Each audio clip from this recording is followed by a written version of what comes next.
It's now time for Father Ted legend Graham Linehan. And after suffering years of attacks, a shattered personal life and the loss of his livelihood, news of the ordered closure of England's controversial Tavistock gender clinic for children came as bittersweet relief for my next guest. Now, Graham put his neck on the line to publicly speak out against trans extremists, stripping the rights of women and girls, while also raising serious concerns over the way Tavistock was encouraging impressionable children to take puberty blockers and have sex change operations. So here he is on the BBC's Newsnight in 2020, being mocked for his concerns by the clearly, openly biased presenter Sarah Smith.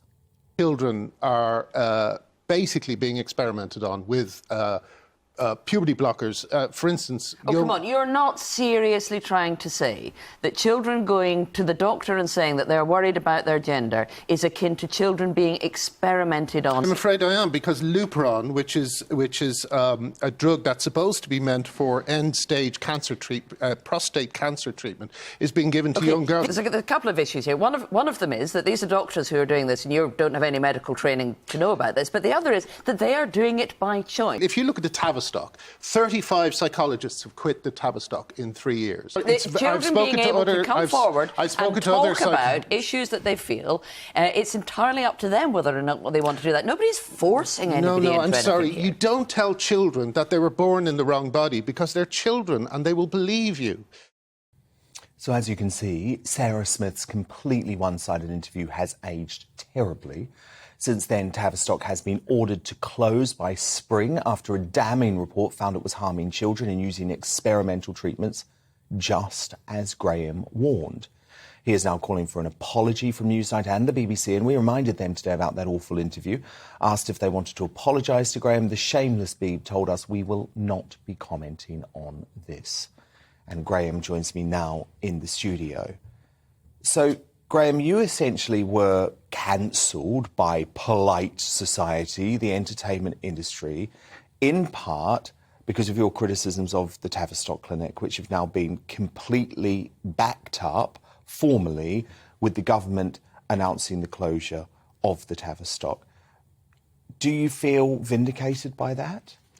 Oh, yeah, but I felt vindicated when I went on Newsnight, because I knew about the whistleblowers. I was actually friends with some of the whistleblowers at the Tavistock who had been reporting things like homophobic parents bringing their kids in to be transitioned.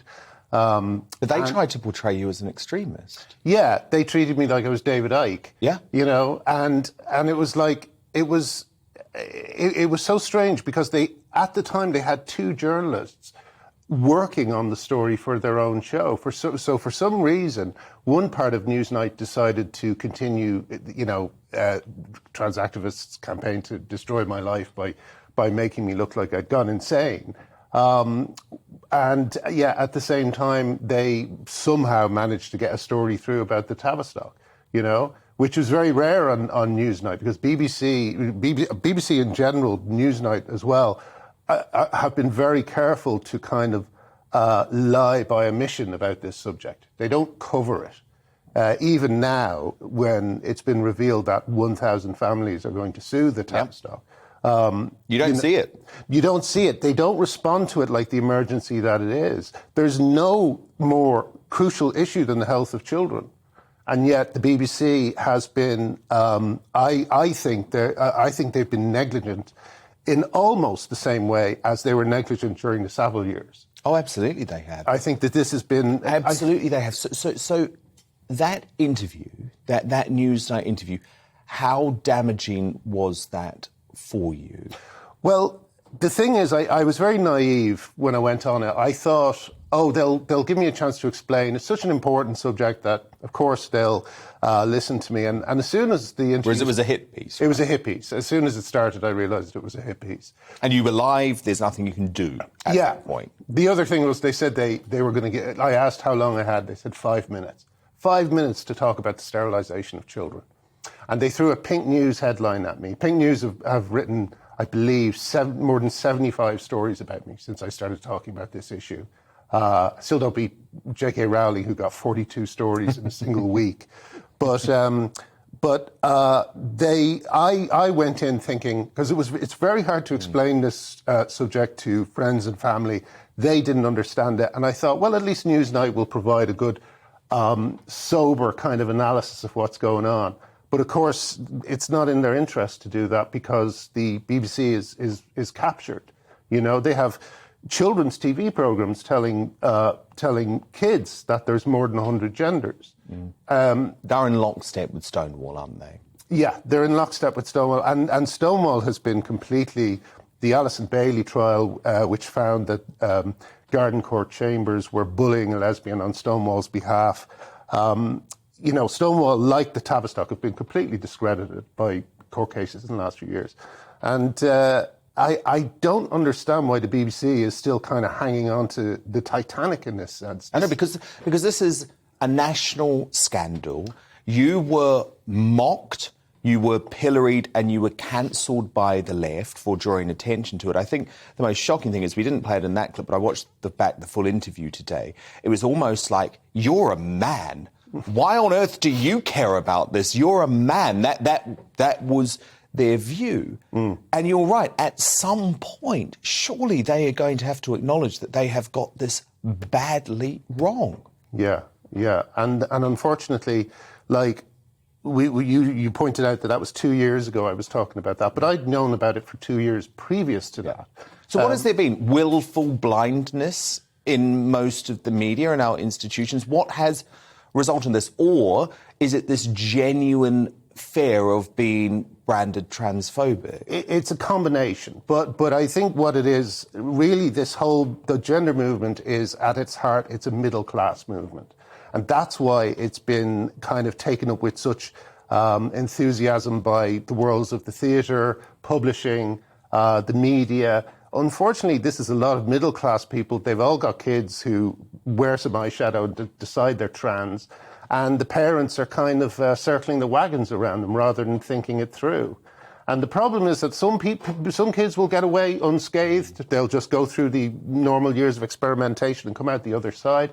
But others will believe figures like Joylan Mom and who else has been talking about. I believe there's one trans woman who's on the BBC's pottery programme, and these people have all been saying that puberty blockers are reversible. These people are lying, and no one's picking up on it.